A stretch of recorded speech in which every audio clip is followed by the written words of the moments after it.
성도 여러분, 오늘 밤 우리는 아무 말도 나오지 않는 기도의 자리에서 차갑게 식은 찻잔 하나를 앞에 두고 하나님이 정말 내 곁에 계시는지 묻는 한 사람의 마음을 들여다봅니다. 그리고 오늘 끝까지 함께 하시면 내가 아무것도 하지 못하는 것 같은 바로 그때 성령님께서 우리 안에서 시작하시는 세 가지 변화를 보게 되실 것입니다. 오래 믿고 나서야 알게 되는 것이 하나 있습니다. 믿음이 깊어졌다고 해서 언제나 기도가 잘 나오는 것은 아니라는 사실입니다.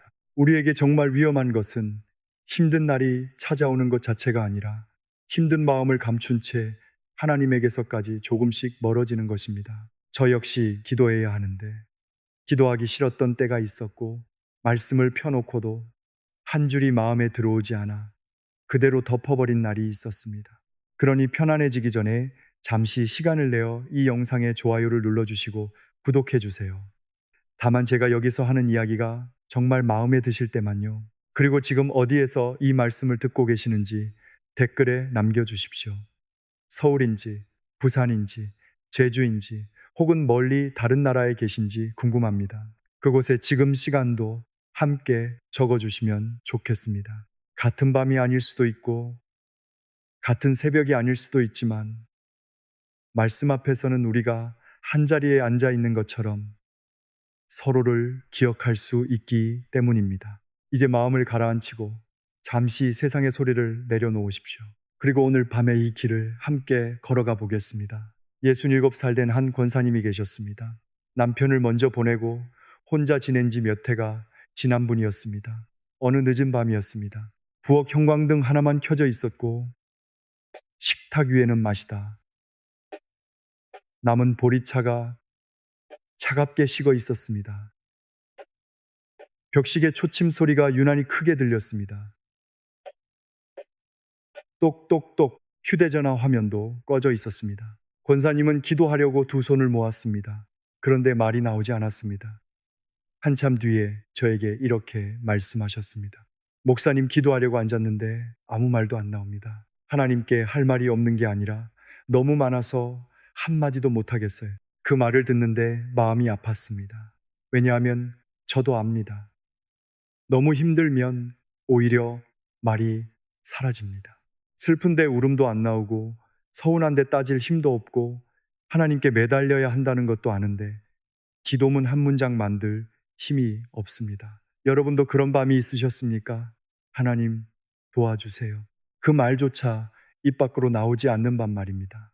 그런데 바로 여기에서 우리가 늦게 배우는 진실 하나가 있습니다. 우리는 그런 시간을 두고 내 믿음이 무너졌구나 라고 생각하지만 성경은 그 자리를 전혀 다르게 보여줍니다. 내가 하나님을 붙들지 못하는 순간에도 하나님은 나를 놓지 않으신다는 것입니다. 예수님께서는 제자들과 헤어짐을 앞두고 이상할 만큼 놀라운 말씀을 하셨습니다.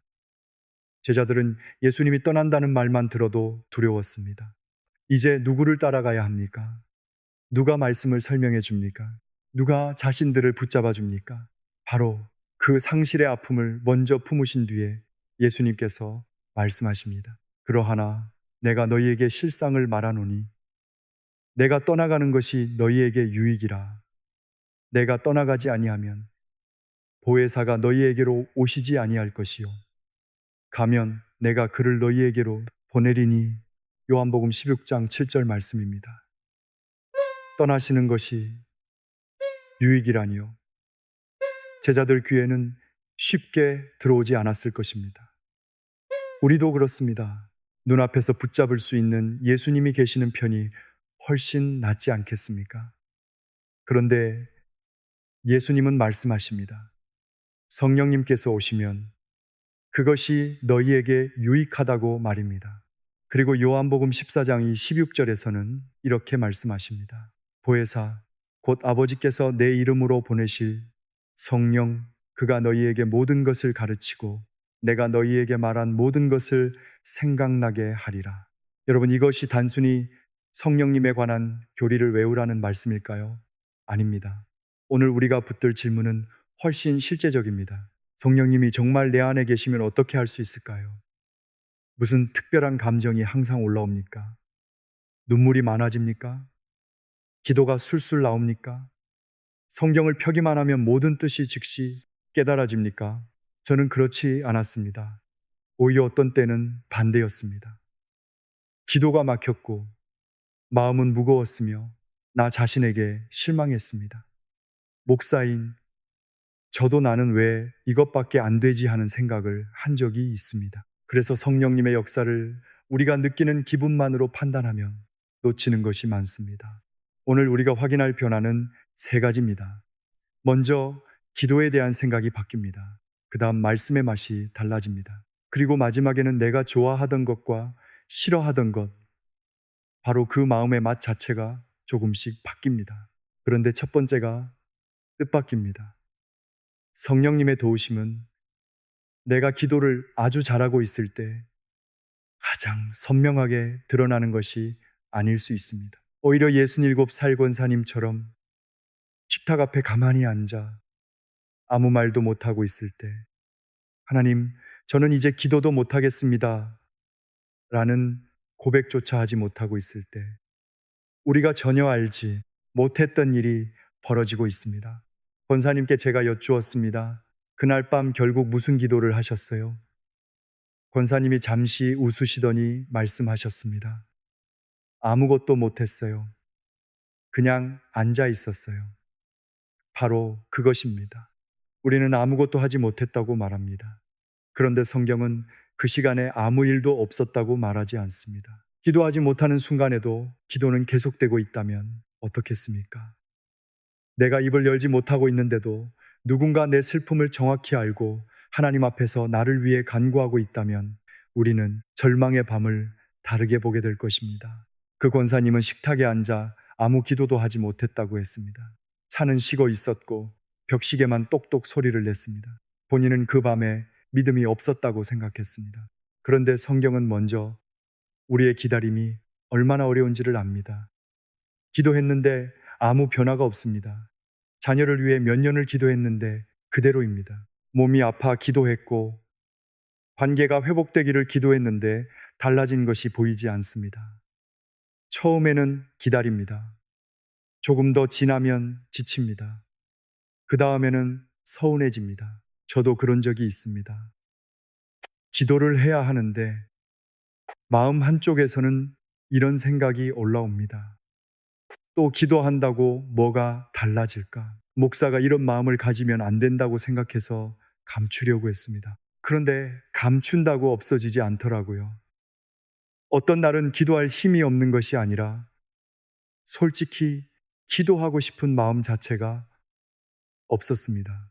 바로 그런 아픔 뒤에 로마서 8장 15절은 이렇게 말씀합니다. 만일 우리가 보지 못하는 것을 바라면 참음으로 기다릴지니라.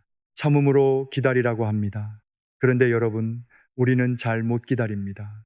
저도 그렇습니다. 결과가 늦어지면 마음이 급해지고 너무 오래되면 하나님이 나를 잊으신 것은 아닌가 싶습니다. 64살 된 한 집사님도 비슷한 말씀을 하셨습니다. 자녀 문제로 몇 달 동안 마음고생을 하고 계셨습니다. 어느 날 예배가 끝난 뒤 조용히 다가오셔서 말했습니다. 목사님, 하나님께 섭섭해서 기도하기도 싫습니다. 저는 그 말을 듣고 이렇게 말씀드렸습니다. 집사님, 그 섭섭함까지 숨기지 마십시오. 집사님이 고개를 들었습니다. 그래도 됩니까? 됩니다. 하나님은 우리가 괜찮은 척 하는 것보다 진실한 마음으로 하나님 앞에 서는 것을 원하십니다. 그런데 더 놀라운 것은 우리가 그것조차 하지 못할 때입니다. 여러분, 기도할 말을 잃어버렸을 때 기도는 정말 끝난 걸까요? 바로 그 질문에 로마서 8장 26절이 대답합니다. 이와 같이 성령도 우리의 연약함을 도우시나니 우리는 마땅히 기도할 바를 알지 못하나 오직 성령이 말할 수 없는 탄식으로 우리를 위하여 친히 간구하시느니라. 저는 이 말씀을 오래 알고 있었습니다. 그런데 어느 순간 완전히 다르게 들렸습니다. 우리가 기도를 잘할 때 성령님이 옆에서 박수 치신다는 말씀이 아닙니다. 우리가 마땅히 무엇을 기도해야 하는지조차 모를 때입니다. 생각이 엉켜 있고 마음이 무너져 있고 입에서는 한마디도 나오지 않을 때 성령님께서 우리의 연약함을 도우신다는 것입니다. 그럼 성령님은 무엇을 가지고 기도하실까요? 내가 말하지 못한 슬픔입니다. 아무에게도 이야기하지 못한 서운함입니다. 때로는 분노도 있습니다. 실패도 있고 부끄러움도 있습니다. 하나님, 저는 왜 이 모양입니까? 라는 자책까지 있습니다. 그런데 그 모든 것을 성령님께서 하나님의 뜻에 맞게 하나님 앞에 가지고 가십니다. 마음을 살피시는 이가 성령의 생각을 아시나니 이는 성령이 하나님의 뜻대로 성도를 위하여 간구하심이니라. 여러분, 이 사실을 한번 마음에 넣어 보십시오. 내 기도가 멈춘 것처럼 보이는 그 시간에 성령님의 간구는 멈추지 않습니다. 내가 침대에 누워 천장만 바라보고 있을 때도 그렇습니다. 새벽 2시에 잠이 깨서 한숨만 쉬고 있을 때도 그렇습니다. 병원복도 플라스틱 의자에 앉아 무릎 위에 두 손만 올려놓고 있을 때도 그렇습니다. 그날 집사님에게 며칠 뒤 전화가 왔습니다. 목사님 상황은 아직 그대로예요. 잠시 침묵하더니 이렇게 덧붙였습니다. 그런데 이상하게 제가 혼자는 아니라는 생각이 듭니다. 바로 그것입니다. 성령님의 도우심이 언제나 상황이 즉시 바뀌는 형태로 오는 것은 아닙니다. 문제는 그대로인데 내가 혼자가 아니라는 사실이 마음에 들어오는 것, 쓰러져 있어도 나를 위해 기도하시는 분이 계신다는 것을 아는 것, 그것이 다시 기도하게 만드는 힘이 됩니다. 저에게도 그랬습니다.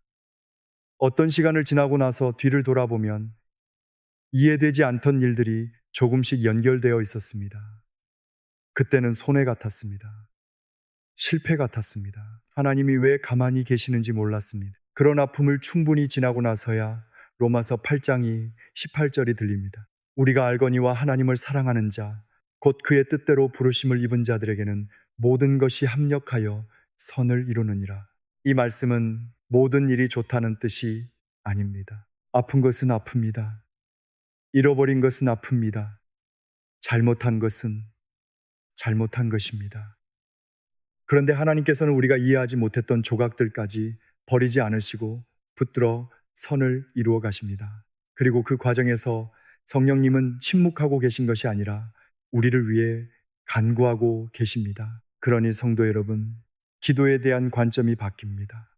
전에는 이렇게 생각했습니다. 내가 기도를 잘해야 하나님이 일하신다. 그런데 이제 조금 다르게 고백하게 됩니다. 내가 기도조차 못하는 순간에도 성령님은 나를 버리지 않으신다. 이 사실을 알게 되면 신기한 일이 생깁니다. 기도를 못했다는 죄책감 때문에 하나님에게서 더 멀어지는 대신 다시 한마디라도 말을 걸어보게 됩니다. 성령님, 지금 제 마음을 아시지요? 그 한마디면 시작할 수 있습니다. 긴 기도문이 없어도 괜찮습니다. 눈물이 없어도 됩니다. 믿음 좋은 표현을 만들어내지 않아도 됩니다. 그분은 이미 내 연약함을 아십니다. 그리고 어느 날에는 이런 기도가 나옵니다. 성령님, 저를 위해 기도하고 계셨군요. 감사합니다. 저는 이 사실을 알면서 기도의 부담이 조금 달라졌습니다. 기도는 내가 하나님을 설득해내는 일이 아니었습니다. 내가 완벽한 문장을 만들어야만 하나님께 도착하는 것도 아니었습니다. 그분이 먼저 나를 붙들고 계셨습니다. 기도하지 못하는 순간에도 기도는 끝나지 않습니다. 성령님께서 우리의 연약함을 도우시고 하나님의 뜻대로 우리를 위해 친히 간구하고 계십니다. 그런데 성령님의 일은 여기에서 멈추지 않습니다. 우리를 위해 기도하시는 그분은 어느 순간 성경의 한 문장을 붙드시고 전에는 그냥 지나쳤던 말씀이 이상할 만큼 마음에 걸리게 하십니다. 성경을 오래 읽었는데도 마음이 계속 배고픈 이유는 무엇일까요? 같은 말씀을 수십 번 보았는데 어느 날 갑자기 한 문장이 살아 움직이는 것처럼 다가오는 까닭은 또 무엇일까요? 두 번째 변화는 바로 여기에서 시작됩니다. 성령님은 말씀을 정보로만 남겨두지 않으시고 어느 순간 그것을 내가 먹고 사는 양식으로 바꾸어 주십니다. 예순한 살된 한 장로님이 이런 말씀을 하신 적이 있습니다. 목사님, 제가 성경을 모르는 사람은 아닙니다. 그런데 왜 이렇게 마음은 늘 허기진 것 같습니까? 그 말씀을 하시는데 손가락으로 성경 모서리를 천천히 만지고 계셨습니다. 새벽 예배가 끝난 뒤였습니다. 창문 사이로 희미한 아침빛이 들어왔고 누군가 넘기는 성경책 종이 소리만 사각사각 들렸습니다. 저도 그 질문이 남의 질문 같지 않았습니다. 말씀을 준비하는 사람이니까 성경을 자주 봅니다. 그런데 성경을 많이 본다고 해서 늘 마음이 뜨거운 것은 아닙니다. 솔직히 고백하면 어떤 날은 말씀을 읽으면서도 빨리 답을 찾아야 한다는 마음이 앞섭니다. 은혜를 받기보다 설명할 것을 찾고 하나님 앞에 머물기보다 다음 문장으로 넘어갈 때가 있습니다. 그런데 어느 날 한 말씀이 자꾸 마음에 남았습니다. 사람은 몸이 지치면 밥을 먹습니다. 마음이 지치면 또 무언가를 찾습니다. 텔레비전을 켜기도 하고 휴대전화를 들여다보기도 합니다. 사람을 만나기도 합니다. 그런데 그렇게 채워도 속이 허전할 때가 있습니다. 바로 그 허기 앞에서 예수님은 전혀 다른 양식을 말씀하셨습니다. 요한복음 4장입니다. 사마리아 여인을 만나신 예수님께서 우물가에 앉아 계셨습니다. 한낮이었습니다. 제자들은 먹을 것을 구하러 동네로 들어갔습니다. 돌아와 보니 예수님께서 여인과 말씀을 나누고 계셨습니다. 제자들은 당연히 예수님의 시장기를 먼저 생각했을 것입니다. 랍비여, 잡수소서. 그런데 예수님께서는 자신들에게는 그들이 알지 못하는 먹을 양식이 있다고 말씀하십니다. 여러분 이상하지 않습니까? 분명 몸은 피곤하셨을 것입니다. 햇볕은 뜨거웠고 길을 걸어오셨습니다. 그런데 무엇이 예수님으로 하여금 육신의 배고픔보다 더 깊은 만족을 말씀하게 했을까요? 요한복음 4장 34절입니다. 예수께서 이르시되 나의 양식은 나를 보내신 이의 뜻을 행하며 그의 일을 온전히 이루는 이것이니라.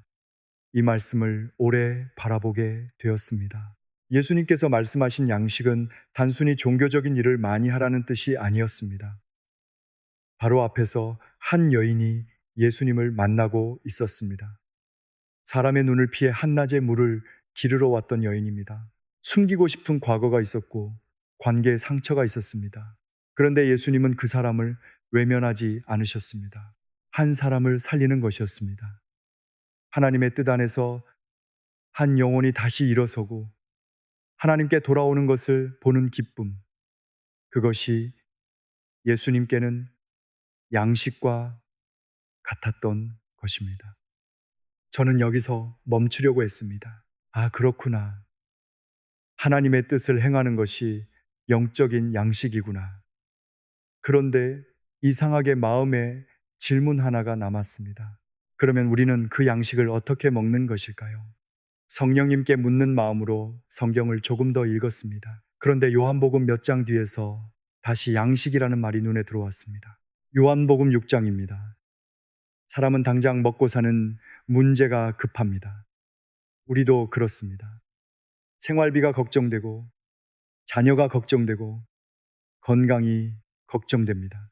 그래서 눈앞에 필요만 붙들고 살다 보면 영혼이 무엇을 먹고 있는지는 잊어버립니다. 그 아픔을 아시는 예수님께서 요한복음 6장 27절에서 말씀하십니다.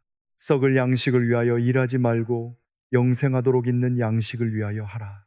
이 양식은 인자가 너희에게 주리니 인자는 아버지 하나님께서 인치신 자니라. 그 말을 들은 사람들이 묻습니다. 우리가 어떻게 하여야 하나님의 일을 하오리이까? 그러자 요한복음 6장 29절에서 예수님께서 대답하십니다. 예수께서 대답하여 이르시되 하나님께서 보내신 일을 믿는 것이 하나님의 일이니라 하시니, 여기서 저는 또 멈췄습니다. 하나님의 일을 한다고 하면 우리는 무엇인가 대단한 일을 먼저 생각하지 않습니까? 봉사를 더 해야 하나, 선교를 가야 하나, 헌신을 더 해야 하나. 그런데 예수님은 먼저 믿는 것을 말씀하십니다. 하나님께서 보내신 분을 받아들이는 것, 그분을 신뢰하는 것, 내 생명을 그분께 맡기는 것입니다. 61살 장로님이 다시 제게 물었습니다. 그러면 목사님 말씀을 많이 아는 것과 말씀을 먹는 것은 다른 겁니까? 저도 잠시 생각하다가 말씀드렸습니다. 장로님, 저는 다른 것 같습니다. 음식 이름을 많이 안다고 배가 부르지는 않으니까요. 그분이 가만히 고개를 끄덕였습니다. 맞습니다.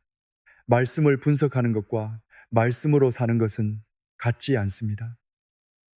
성경 구절을 기억하는 것과 그 말씀 때문에 오늘 한 가지 선택을 달리하는 것도 같지 않습니다.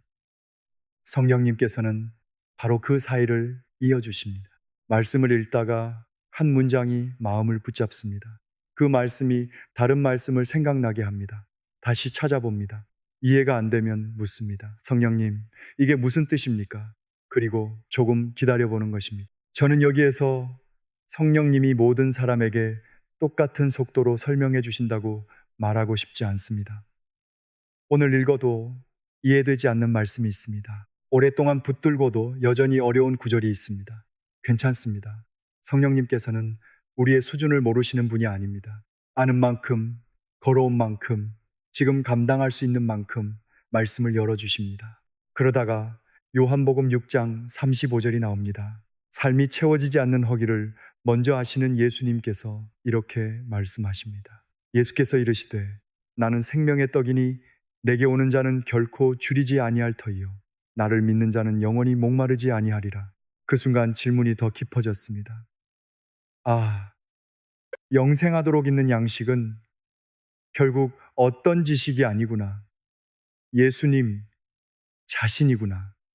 그런데 여기서부터 말씀이 어려워집니다. 예수님은 단순히 나를 존경하라거나 내 가르침을 잘 기억하라고 끝내지 않으십니다. 조금 더 내려가면 듣는 사람들이 서로 다툴 만큼 충격적인 말씀을 하십니다. 왜 굳이 그렇게까지 말씀하셨을까요? 왜 예수님은 나를 믿어라 해서 멈추지 않고 급기야 자신의 살을 먹고 자신의 피를 마시라고 말씀하셨을까요? 우리에게는 이런 아픔이 있습니다. 예수님을 믿는다고 말하면서도 그분을 마음 한쪽에만 모셔둘 때가 있습니다. 주일에는 예수님을 생각하지만 월요일부터는 다시 내 방식으로 살아갑니다. 말씀은 존중하지만 내 선택까지 맡기지는 않습니다. 십자가를 믿지만 그 사랑이 오늘 내 삶을 움직이는 힘까지는 되지 못할 때가 있습니다. 저도 그렇습니다. 떡을 받고 잔을 받아도 절차처럼 지나갈 때가 있었습니다. 그런 우리를 향해 예수님은 요한복음 6장에서 훨씬 더 강한 말씀을 하십니다. 요한복음 6장 51절입니다. 나는 하늘에서 내려온 살아있는 떡이니 사람이 이 떡을 먹으면 영생하리라. 내가 줄 떡은 곧 세상의 생명을 위한 내 살이니라 하시니라. 이 말씀을 들은 사람들도 당황했습니다. 바로 다음 절에 이렇게 나옵니다. 그러므로 유대인들이 서로 다투어 이르되 이 사람이 어찌 능히 자기 살을 우리에게 주어 먹게 하겠느냐. 당연한 반응입니다. 여러분이라면 그 자리에 계셨다면 어떻게 들으셨겠습니까? 예수님 왜 이렇게까지 말씀하십니까? 그렇게 묻고 싶지 않겠습니까? 그런데 예수님은 표현을 약하게 바꾸지 않으십니다. 오히려 더 분명하게 말씀하십니다. 요한복음 6장 55절과 56절입니다. 내 살은 참된 양식이요. 내 피는 참된 음료로다. 내 살을 먹고 내 피를 마시는 자는 내 안에 거하고 나도 그의 안에 거하나니 바로 여기에 목적이 있습니다. 거하는 것입니다. 예수님을 멀리서 인정하는 정도가 아니라 그분이 내 안에, 내가 그분 안에 거하는 것입니다. 음식은 손에 들고만 있어서는 내 것이 되지 않습니다. 바라본다고 내 몸의 일부가 되지 않습니다. 받아 먹어야 합니다. 내 안으로 들어와야 합니다. 그래서 저는 이 말씀을 읽다가 성찬을 다시 생각하게 되었습니다. 예수 나홉 살된 한 권사님이 어느 성찬 예배가 끝난 뒤 조용히 제게 오셨습니다. 예배당에는 사람들이 거의 빠져나갔고 의자 사이에는 아직 포도즙의 은은한 향이 남아 있었습니다. 권사님이 아주 작은 목소리로 말씀하셨습니다. 목사님, 오늘은 이 떡을 쉽게 삼킬 수가 없네요. 제가 물었습니다. 왜 그러셨어요? 권사님이 손끝을 바라보며 말씀했습니다. 이걸 봤는데 갑자기 주님의 몸이라는 말이 너무 크게 들렸어요. 그 말을 듣는데 저도 마음이 멈추는 것 같았습니다. 성찬 때 손가락 사이에 놓이는 작은 떡은 가볍습니다. 마른 떡에 거친 표면이 손끝에 닿습니다. 잔에서는 포도의 향이 아주 희미하게 올라옵니다. 그런데 예수님께서 이것을 가리켜 자기 몸과 피를 기억하게 하셨습니다. 예수님께서 잡히시기 전날 밤이었습니다. 제자들은 곧 무슨 일이 벌어질지 제대로 알지 못했으며 자신들이 사랑하는 주님이 십자가를 지실 것이라는 사실도 충분히 이해하지 못했습니다. 그 불안과 무지를 품으신 채 예수님께서 떡을 드셨습니다. 누가복음 22장 19절입니다. 또 떡을 가져 감사기도 하시고 떼어 그들에게 주시며 이르시되 이것은 너희를 위하여 주는 내 몸이라 너희가 이를 행하여 나를 기념하라 하시고 저녁 먹은 후에 잔도 그와 같이 하여 이르시되 이 잔은 내 피로 세우는 새 언약이니 곧 너희를 위하여 붓는 것이라. 다음 날 예수님의 몸은 십자가에서 상처를 입습니다. 피를 흘리십니다. 우리의 죄 때문입니다. 여러분, 저는 이 장면을 생각하면 성찬의 떡을 그저 하얀 떡으로만 보기 어려울 때가 있습니다. 예수님께서 말씀하시는 것 같습니다. 내가 너를 살리기 위해 내 몸을 내어 주었. 내가 너를 사랑하기 때문에 피 흘리기까지 너를 붙들었다. 성찬의 떡과 잔이 물질적으로 예수님의 살과 피가 된다고 지금 여기서 논하려는 것도 아닙니다. 중요한 것은 예수님께서 자신을 우리에게 완전히 내어주셨다는 사실입니다. 그리고 우리에게도 묻고 계십니다. 너는 나를 네 사만으로 받아들이겠느냐? 여기서 저는 참 부끄러워집니다. 왜냐하면 그 사랑을 안다고 하면서도 제 기쁨을 먼저 찾을 때가 많기 때문입니다. 하나님이 기뻐하시는 것이 나의 양식이라고 말하면서도 실제로는 내 편안함이 훨씬 더 중요할 때가 있습니다. 저는 아직 예수님처럼 살지 못합니다. 배가 고파도 하나님의 뜻이면 기쁘다고 말할 수준도 아닙니다. 힘든 일을 만나면 불평이 먼저 나올 때가 있습니다. 그런데 십자가의 사랑을 조금이라도 마음으로 받아들이기 시작하면 예수님께서 요한복음 6장 57절에서 말씀하십니다. 살아계신 아버지께서 나를 보내심에 내가 아버지로 말미암아 사는 것 같이 나를 먹는 그 사람도 나로 말미암아 살리라. 이것입니다. 나로 말미암아 살리라. 예수님을 믿는다는 것은 단순히 그분에 관한 사실을 동의하는 데서 멈추지 않습니다. 내가 무엇으로 사는지가 바뀌는 것입니다. 무엇이 나를 움직이고 무엇이 나를 견디게 하며 무엇 때문에 다시 일어나는지가 달라집니다. 그래서 처음에 보았던 요한복음 4장 34절이 다시 들립니다. 나의 양식은 나를 보내신 이의 뜻을 행하며 그의 일을 온전히 이루는 이것이니라. 이제 조금 연결되지 않습니까? 예수님은 아버지의 뜻을 이루는 기쁨으로 사셨습니다. 그리고 우리에게 자신을 생명의 떡으로 주십니다. 우리가 그 사랑을 받아들이고 그분 안에 거하기 시작하면 어느 순간 하나님의 기쁨이 조금씩 나의 기쁨이 됩니다. 억지로 만들어내는 기쁨이 아닙니다. 성령님께서 그 사랑을 마음에 깨닫게 하시면서 생기는 새로운 맛입니다. 전에는 손해라고만 생각했던 순종이 어느 날 조금 다르게 보입니다. 전에는 빼앗기는 것 같았던 내려놓음이 어느 날 가벼워 보입니다. 바로 그 지점에서 우리가 무엇을 보고 싶은지, 휴대전화를 언제 집어드는지, 혼자 밥 먹을 때 무엇을 틀어놓는지, 몸이 무엇을 찾는지가 달라집니다. 순종을 시작했는데 왜 처음에는 마음이 더 허전해질까요? 분명 하나님께 가까이 가려고 한 일인데 오히려 재미가 없어지고 적막해진다면 우리는 잘못 가고 있는 것일까요?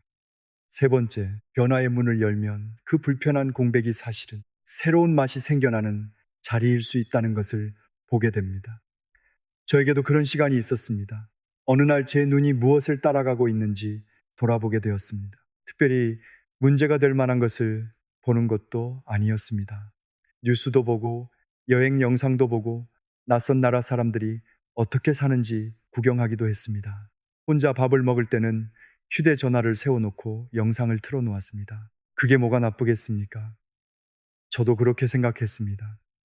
그런데 어느 순간 마음에 불편함이 생겼습니다. 내가 잠시도 조용히 있지 못한다는 것을 알게 된 겁니다. 밥을 먹으면서도 무언가를 봐야 했고, 잠깐 시간이 나면 손이 먼저 휴대전화로 갔습니다. 솔직히 말씀드리면 저는 그 습관을 쉽게 내려놓고 싶지 않았습니다. 이것까지 안 하면 무슨 재미로 사나 그런 마음이 있었습니다. 바로 그런 내 모습을 보게 된 뒤에 한 말씀이 들어왔습니다. 마태복음 6장 22절입니다. 눈은 몸의 등불이니 그러므로 네 눈이 성하면 온 몸이 밝을 것이요. 전에는 잘 아는 말씀이라고 생각했습니다. 그런데 그날은 질문처럼 들렸습니다. 네 눈은 지금 어디를 향하고 있느냐? 여러분, 우리의 눈이 어디에 오래 머무는지는 생각보다 중요합니다. 눈으로 들어오는 것이 마음에 머물고 마음에 오래 머문 것이 어느새 내가 원하는 것이 되기 때문입니다. 그래서 한번 줄여보기로 했습니다. 대단한 결심은 아니었습니다. 뉴스도 덜 보고 영상도 덜 보고 혼자 밥을 먹을 때 아무것도 틀지 않아 보았습니다. 그런데 참 이상했습니다. 처음에는 너무 재미가 없었습니다. 저녁 식탁에 혼자 앉았는데 냉장고 돌아가는 소리만 웅 하고 들렸습니다. 숟가락이 그릇 가장자리에 닿을 때마다 짤랑하는 소리가 유난히 크게 들렸습니다. 창밖에는 비가 조금씩 내리고 있었습니다. 아, 이걸 왜 하고 있지? 그런 생각이 들었습니다. 밥맛도 덜 나는 것 같았습니다. 쓸쓸했습니다. 적막했습니다. 63살 된 한 집사님도 비슷한 이야기를 하셨습니다. 목사님, 저는 밥 먹을 때 유튜브를 안 틀어놓으면 오히려 마음이 불안합니다. 너무 조용하면 별 생각이 다 납니다. 그때 옆에 있던 딸이 웃으면서 이렇게 말했답니다. 아버지, 오늘은 그냥 같이 밥만 먹어요. 집사님은 처음에는 그 말이 섭섭했다고 합니다. 내가 이것도 못 보나 싶었지요. 그런데 며칠 뒤에 다시 만났더니 표정이 조금 달라져 있었습니다. 목사님, 이상합니다. 처음엔 조용한 게 싫었는데 요즘은 가끔 그 조용한 시간이 괜찮습니다. 저도 그랬습니다. 어느 날은 영상을 켜는 대신 성경 말씀을 소리로 틀어놓았습니다. 시편이 흘러나왔습니다. 처음에는 여전히 심심했습니다. 그런데 조금 지나니까 다른 느낌이 올라왔습니다. 적막하기만 했던 것이 고요해졌습니다. 고요하다가 어느 순간 산뜻했습니다. 그리고 참 이상하게도 마음이 깨끗해지는 느낌이 있었습니다. 쓸쓸하고 적막하고 그러다가 고요하고 산뜻하고 깨끗했습니다. 여러분, 무엇이 달라진 걸까요? 세상이 갑자기 재미없어진 것이 아닙니다. 제가 특별히 경건한 사람이 된 것도 아닙니다. 지금도 저는 자극적인 것을 좋아하는 마음이 올라옵니다. 잠깐만 방심해도 손이 다시 휴대전화로 갑니다. 그런데 맛이 조금 달라지고 있었습니다. 예전에는 조용함을 견딜 수 없었습니다. 이제는 가끔 조용함 속에서 쉬는 맛을 알게 된 것입니다. 바로 이 지점에서 로마서 8장 말씀이 다르게 들렸습니다. 우리는 오래된 습관 하나도 마음대로 끊지 못합니다. 하지 말아야 한다고 알면서도 다시 하고 내려놓겠다고 기도하고도 며칠 뒤에 되돌아갑니다. 그런 무력함을 인정한 뒤에야 이 말씀이 위로가 됩니다. 로마서 8장 13절입니다. 너희가 육신대로 살면 반드시 죽을 것이로되 영으로서 몸의 행실을 죽이면 살리니. 저는 예전에는 이 말씀을 보면서 부담부터 느꼈습니다. 성령으로 몸의 행실을 죽이라는데 그걸 도대체 어떻게 하지? 결국 내가 더 세게 싸워야 한다는 뜻처럼 들렸습니다. 그런데 조금씩 알게 되었습니다. 성령님께서 하시는 일은 단지 제 손에서 무언가를 억지로 빼앗는 것만이 아니었습니다. 다른 맛을 보여주시는 것이었습니다. 보고 싶은 마음이 올라옵니다. 그러면 그 마음이 올라오는 것 자체를 보고 죄책감부터 가질 필요는 없습니다. 아, 내가 지금 이걸 보고 싶구나. 그대로 인정합니다. 그리고 잠시 놓아봅니다. 그러면 처음에는 허전합니다. 그 허전함을 피하려고 다시 자극으로 달려가지 않고 조금 머물러 보는 것입니다. 그때 성령님께서 새바람 같은 맛을 알게 하십니다. 조용한 맛, 깨끗한 맛, 말씀 한 줄이 마음에 오래 남는 맛. 사람과 밥을 먹으면서 화면이 아니라 그 사람 얼굴을 바라보는 맛. 예전에는 이런 것들이 밋밋했습니다. 그런데 자극이 조금 줄어들면 원래 잃어버렸던 맛이 돌아오기 시작합니다. 집사님이 어느 날 이렇게 말씀하셨습니다. 목사님, 이제 가끔은 영상 없이 밥 먹는 게 좋습니다. 제가 웃으며 물었습니다. 안 답답하세요? 그분도 웃었습니다. 답답할 때도 있지요. 그런데 조용한 게 꼭 외로운 것만은 아니더라고요. 바로 그것입니다. 순종이 처음에 더 힘들게 느껴지는 이유는 우리가 잘못 가고 있기 때문만은 아닙니다. 오래 강한 맛에 익숙해졌던 마음이 원래의 맛을 다시 배우는 과정일 수 있습니다. 성령님께서는 우리를 기계처럼 바꾸지 않으십니다. 기다려주시고 새로운 맛을 보여주시고 그 맛이 좋아질 때까지 우리 곁에서 일하십니다. 그런데 여기까지는 비교적 쉬운 이야기일 수 있습니다. 영상 하나 줄이는 것은 할만합니다. 문제는 내가 정말 놓치고 싶지 않은 것이 있을 때입니다. 하나님, 이것만은 건드리지 마십시오. 그렇게 말하고 싶은 영영 말입니다. 성령님은 우리가 붙잡고 있는 것을 무조건 빼앗아 가시는 분일까요? 아니면 우리가 두려워하는 이유까지 아시면서 더 좋은 맛을 알게 될 때까지 기다려 주시는 분일까요? 마지막 세 번째 변화의 가장 깊은 자리는 바로 우리가 하나님, 이것만은 건드리지 마십시오 라고 말하고 싶은 곳에서 드러납니다. 예전에 음란에 관한 이야기를 나눈 뒤 한 자매가 댓글을 남겼습니다. 35살 된 분이었습니다. 그분의 질문은 아주 솔직했습니다. 남자친구랑 일주일에 한 번 자는데 그것도 음란인가요?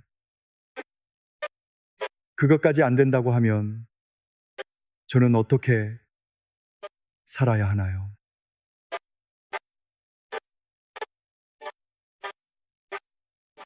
저는 그 문장을 읽는데 질문 뒤에 있는 마음이 느껴졌습니다. 단순히 옳고 그름을 따지는 것이 아니었습니다. 이것이 지금 제 삶에서 위로인데 이것까지 내려놓으면 저는 무엇을 붙잡고 살아야 합니까? 그런 두려움이었습니다. 여러분, 우리에게도 그런 것이 있지 않습니까? 성경의 뜻은 어느 정도 압니다. 그런데 순종하면 내 삶이 너무 허전해질 것 같습니다. 그래서 성령님께 그 문제를 가지고 가는 것조차 싫습니다. 저도 그런 기도를 한 적이 있습니다. 성령님, 이것은 기도하고 싶지 않습니다. 기도하면 내려놓으라고 하실 것 같아서 싫습니다. 참 부족한 고백이지요. 그러나 그것이 제 마음이었습니다. 그 자매에게 저는 이렇게 답하고 싶습니다.